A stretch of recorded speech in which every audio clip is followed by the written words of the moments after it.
Donc si je comprends bien, Madame Fanou, ce que vous nous expliquez, c'est que les partenaires ne s'asseyent pas pour définir préalablement les règles de gestion de l'argent dans leur couple.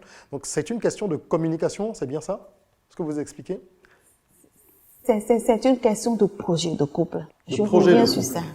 Le projet de couple. Vous savez, à 80%, les couples aujourd'hui n'ont pas de projet. En fait, je vois Jacques, il me plaît, je pense qu'il a l'argent, il peut s'occuper de moi, alors je peux l'épouser. Ça ne peut pas marcher. Le mariage, c'est un projet. Parce que si vous entrez dans le mariage à 20 ans et que vous devez quitter ce monde à 80 ou à 70 ans, ça veut dire que vous avez 50 ans de votre existence à passer avec l'autre. Vous ne pouvez pas hypothéquer les 50 prochaines années de votre vie de la sorte en disant il est bon, il est gentil, il peut s'occuper de moi et puis vous entrez dans le mariage. Et c'est la base des problèmes dans le foyer. Il n'y a pas de projet. On ne s'assoit pas pour dire, ok, je t'aime, tu me plais, mais c'est ton projet. On veut faire beaucoup de choses ensemble. Alors voilà comment nous allons procéder. Tout ce qui vient après devrait graviter autour de ce projet de couple. Dans 1 an, nous comptons nous marier. Dans 5 ans, nous aimerions faire ci. Nous devons avoir 4 enfants. Nous aimerions faire ceci. Je voudrais être un entrepreneur. Ou bien moi, je demeure fonctionnaire. Mais toi, tu seras femme entrepreneur. Il faut qu'il y ait une entente, qu'il y ait du dialogue. Oui, c'est ça. C'est comme ça se passe. Ce n'est pas brusquement dans le mariage que la femme va commencer par dire « Ah, je constate que les charges commencent par devenir vraiment énormes. Il faut que je fasse quelque chose. » Mais vous vous étiez entendu sur quoi avant? Mais il y a non, beaucoup... vous n'étiez pas entendu sur ça. Donc, c'est le projet, c'est le défaut de projet de couple. Le défaut de projet de couple. Qui fait qu'après, il n'y a plus possibilité de communiquer. Il y a beaucoup de choses intéressantes dans ce que vous dites. Vous parliez de la prise en charge, entre guillemets, au début, en disant il ne faut pas considérer que le mariage est une prise en charge de l'un par l'autre, peu importe lequel des conjoints, mais c'est une complémentarité. C'est vrai qu'aujourd'hui, on entend beaucoup de personnes s'exprimer au sujet du mariage, un peu comme si il s'agissait d'une prise en charge, et c'est une erreur. La deuxième chose que je note qui est très intéressante, c'est le projet de mariage dont vous parlez. Moi, j'ai l'habitude de dire que ma première entreprise, en fait, c'est ma famille, c'est mon couple. Et je me retrouve dans vos propos parce que quand on parle de projet de mariage, cela implique justement des objectifs, des actions, des phases, des étapes, et donc un plan. Un plan qu'il faudrait établir pour permettre au couple que vous formez avec votre conjoint ou votre conjointe de fonctionner de façon optimale pour les deux. Le dernier point sur lequel je vais rebondir est le suivant. Vous disiez tout à l'heure, si vous vous mariez à 20 ans, par exemple, et que vous devez vivre 70 ans, vous n'allez pas hypothéquer les 50 prochaines années. Mais ça, c'est dans l'optique de rester ensemble.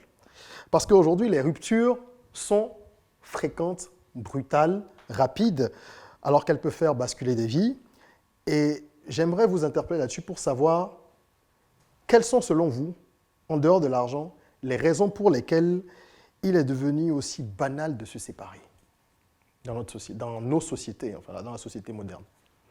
Je pourrais citer comme autre raison le fait que les gens se marient sans un pourquoi puissant. Ils n'ont pas, quand je parle de pourquoi, je parle d'objectifs puissants.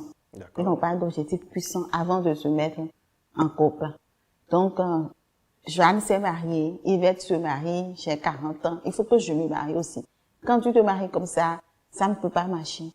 Donc, il faudrait t'appuyer sur un pourquoi très puissant. Je me marie pour rendre Jonas heureux.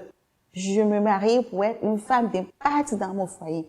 Je me marie pour que mon foyer puisse apporter un peu ça à l'humanité. Quand tu as des pourquoi pareils, tu tiens bon dans le foyer. Parce que l'objectif est solide, il est plus grand que toi-même. Ce n'est pas lié à la personne que tu veux épouser, mais c'est un objectif noble, quelque chose qui transcende ton être et l'être de la personne que tu veux épouser et qui apporte quelque chose de plus à l'humanité. C'est très profond ce que vous dites. Voilà. À part cela, nous pourrons également parler de l'illusion grandissante que les médias apportent aujourd'hui et qui amène les gens à penser que quand on rentre dans le couple, c'est que tout doit être bon.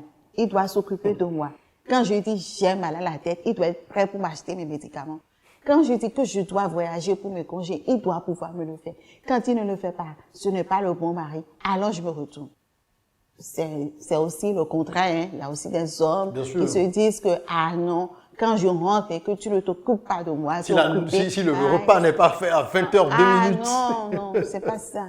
La femme, elle a une vie et l'homme aussi a une vie avant qu'on ne se mette ensemble. Il faudrait accepter tout au moins les défauts, les petits et de l'autre. Mais les médias ne nous permettent pas de comprendre cela. Les stéréotypes, voilà le mot. Les médias ne nous apportent pas cela. Je parlerai également de l'idéalisme aberrant. C'est-à-dire, quand je rencontre l'homme, il est bon. Ah, quand je l'appelle, en même temps, il décroche.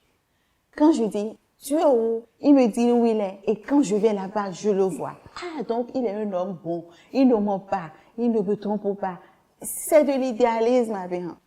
Parce que tu ne peux pas te baser essentiellement sur ça pour épouser quelqu'un. Avant d'épouser quelqu'un, tu dois pouvoir te demander, mais quels sont ses défauts? Est-ce que c'est quelqu'un pour qui il faut faire le petit déjeuner à 6 heures avant qu'il n'aille au boulot? Est-ce que c'est quelqu'un qui va exiger cela de moi? Tu dois aller voir aussi ses défauts. Et toi, mais tu sais qu'en tant que femme, tu ne peux pas faire ça. Alors, mais tu décides de l'épouser, tu dois savoir que tu dois essayer de t'adapter à cet homme. Mais on dit que l'amour rend aveugle. Non, je comprends bien ce que vous dites. Hein. C'est un peu ça. Donc, l'homme a certainement des défauts. Il peut pas être bon. Si l'homme est bon, que tu l'épouses, il y a un souci. La femme, c'est pareil, n'est-ce pas? Enfin, le conseil que vous donnez, bien sûr, vous parlez d'un point de vue féminin parce que vous êtes une femme, mais j'imagine que c'est valable dans les deux sens. Quand je prends le cas de la femme, il y a des femmes, quand il s'agit de leur boulot, on ne parle pas dedans.